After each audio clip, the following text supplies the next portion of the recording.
जैसा कि आप स्क्रीन पर देख पा रहे हैं, अब से कुछ ही टाइम पहले अमेरिका के पूर्व राष्ट्रपति डोनाल्ड ट्रंप एक रैली को संबोधित कर रहे थे पेंसिल्वेनिया में, जो कि अमेरिका का एक राज्य है। और अचानक से उनके ऊपर गोलियां चलना स्टार्ट हो गईं। कुछ गोलियां तो आसपास से निकल गईं, लेकिन एक गोली गाल को छूते हुए उनके कान में जाकर लगी, जिससे कि खून बहने लगा। और भला हो अमेरिका की पुलिस और सिक्योरिटी एजेंसियों का, अमेरिकी पुलिस के स्नाइपर्स का, जिन्होंने उस शूटर को, उस हमलावर को कुछ ही सेकंड के अंदर धराशायी कर दिया, वरना डोनाल्ड ट्रंप के हत्या होने के 100% चांसेस थे। और जैसा कि आप इस एंगल से देख भी सकते हैं कि जहां डोनाल्ड ट्रंप रैली को संबोधित कर रहे थे, उनसे बस कुछ ही मीटर की दूरी पर एक सफेद छत पर अमेरिकी पुलिस के कुछ स्नाइपर्स खड़े हुए थे। जैसे ही उन्होंने गोली की आवाज सुनी, उसी दिशा में उन्होंने टारगेट पर निशाना लिया और बस कुछ ही समय के अंतराल में उस हमलावर को ढेर कर दिया। और यकीन मानिए, इस घटना से पूरी दुनिया स्तब्ध है। अमेरिका के लोग, फिर चाहे वो पक्ष के हों या विपक्ष के, सभी शौक में हैं, क्योंकि उनको पता है कि अगर ये गोली आधा इंच इधर या उधर लगी होती तो डोनाल्ड ट्रंप का बचना असंभव था। और अगर डोनाल्ड ट्रंप को कुछ हो जाता तो अमेरिका एक और गृह युद्ध झेलता। जी हाँ, और 100% अमेरिका में गृह युद्ध स्टार्ट हो जाता और आप एक ऐसा इतिहास बदलते हुए देखते जैसा आपने कभी नहीं देखा होगा। इसीलिए आज डोनाल्ड ट्रंप की जान नहीं बची है, बल्कि अमेरिका की जान बची है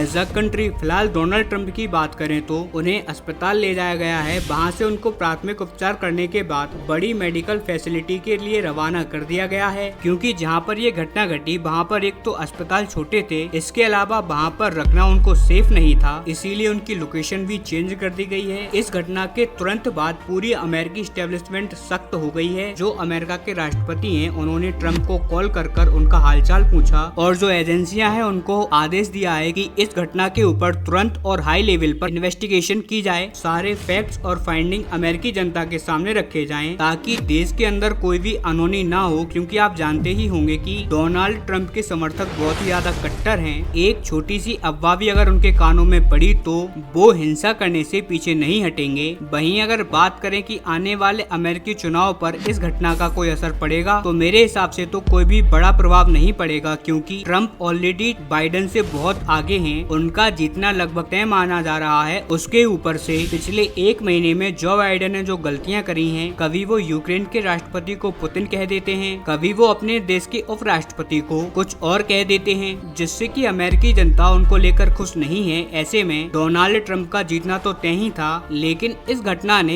एक तरीके से उनकी जीत पर मोहर लगा दी है। अब ये बात साफ साफ कही जा रही है कि इस घटना के बाद डोनाल्ड ट्रंप अमेरिकी राष्ट्रपति के चुनाव में लैंडस्लाइड विक्ट्री के साथ सामने आएंगे, यानी कि उनकी जीत इतनी अप्रत्याशित होगी कि अभी तक अमेरिकी प्रशासन में ऐसा कभी नहीं हुआ। अब कई लोग इस बात को लेकर स्पेकुलेशन करेंगे कि यार कहीं ये डोनाल्ड ट्रंप ने चुनाव जीतने के लिए खुद ही तो नहीं करवाया। तो आपको बता दूं कि ये बात एकदम घटिया है, नॉनसेंस है, क्योंकि 120 यार्ड दूर से गोली चली है।